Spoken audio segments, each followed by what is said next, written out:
আমি আগেও সিরিজ শুরু হওয়ার আগেও বলেছিলাম যে আমি চাই যে এখান থেকে একটা টাফ টাইম আসুক। আমার মনে হয় তারা আমাদের সব জায়গা থেকে টাফ টাইম দিয়েছে, তারা অনেক ভালো বল করেছে, তাদের ব্যাটিংও খুব ভালো ছিল। অবভিয়াসলি আপনি যখন কন্টিনিউ বেসিসে রান করবেন না, চিন্তার কোনো বিষয় না, বিকজ এখানে যারা ক্রিকেট খেলে তারা প্রুভেন, অনেক দিন ধরেই খেলে আসতেছে।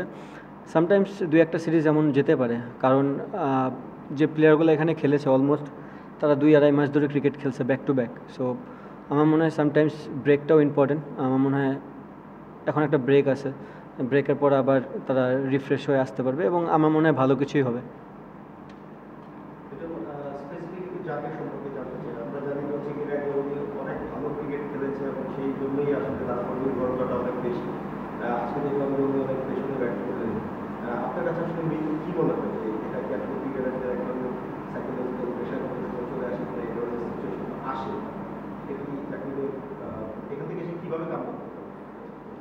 এখান থেকে কামব্যাকের একটাই অপশন, নিজেকে সাহস রাখা, খুব একটা চিন্তিত না হওয়া, কারণ আপনি চিন্তা করলে নেগেটিভ চিন্তাটাই বেশি আসবে, পজিটিভ আসবে না। যদি সে পজিটিভ চিন্তা করতে পারে তার জন্য খুবই ভালো।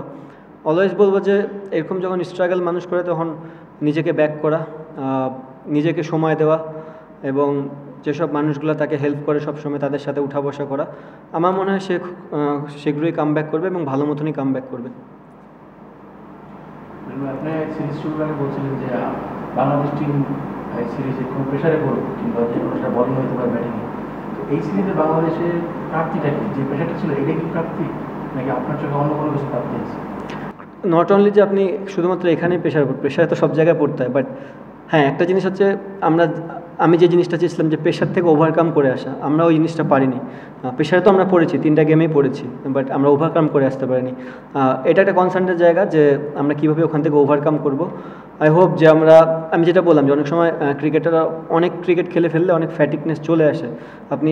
অনেক সময় মানে অনেক কিছু চেষ্টা করেন দেওয়ার জন্য, বাট অনুকূলে থাকে না কোনো সময়। সো আমার মনে হয় এই একটা সিরিজ তেমন হতে পারে, অনেক দিন ধরে ক্রিকেট খেলতেছে।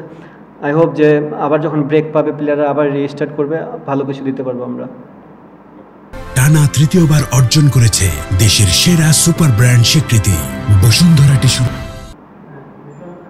আপনি যে চ্যালেঞ্জের কথা বলছেন সেটা সম্ভবত মিডল অর্ডারটাই সবচেয়ে বেশি করছে আর কি। বাংলাদেশের মিডল অর্ডারের স্ট্রাইক রেট ওয়ার্ল্ডেই সবচেয়ে লোয়েস্ট আর কি এই বছর। অথচ আমরা বাংলাদেশ অনেকগুলো ম্যাচ জিতেছি, তারপরেও মিডল অর্ডারের শুধু স্ট্রাইক রেট বা রান করার ব্যাপার না, মানে তাদের যে ব্যাটিংয়ের দৌড়াল সেটা নিয়ে অনেক প্রশ্ন আসছে যে একটা সাইডে তারা খেলতে পারছে না, 2-3 দিনে এমন কথা আসছে। টোটাল ওভারঅল আপনার এই মিডল অর্ডারটা কি মনে হয় কিনা যে বিশ্বকাপের আগে আবার একটু রিসার্চ করতে হবে, নাকি আপনি যারা এখন আছেন তাদেরকে নিয়ে সন্তুষ্ট যে তাদেরকে নিয়ে আপনি ওয়ার্ল্ড কাপ পর্যন্ত? দেখেন আমি একটা কথা বললাম, যে সব প্লেয়াররা এই মুহূর্তে খেলেছে টিমে সবাই প্রুভেন। আপনার এরকম 2-1টা সিরিজ যেতেই পারে, একটা প্লেয়ারের 5-6টা ম্যাচ খারাপ যেতেই পারে, এর মানে সে খারাপ প্লেয়ার না। যে জিনিসটা বললাম সে নিজে থেকেও জানে যে সে তার কোন জায়গাটা ইমপ্রুভ করতে হবে। আমার মনে হয় সে জায়গাটা ফোকাস দেবে, ব্যাটিং কোচ আছে তাদের সাথে কনসাল্ট করে সেখান থেকে কামব্যাক করার চেষ্টা করবে। আর ডে বাই ডে আপনি প্লেয়ার চেঞ্জ করলে আপনার রেজাল্ট সেমই থাকবে। যে নতুন প্লেয়ার আসবে সে যে খুব ভালো আপনাকে ফিডব্যাক দেবে, যদি না দেয় সেম একই জায়গায় থাকবো। সো যারা ক্রিকেটটা খেলতেছে অনেক দিন ধরে তাদেরকে নিয়ে আরেকটু আগালে হয়তোবা রেজাল্টটা ভালো আসার চান্স থাকবে।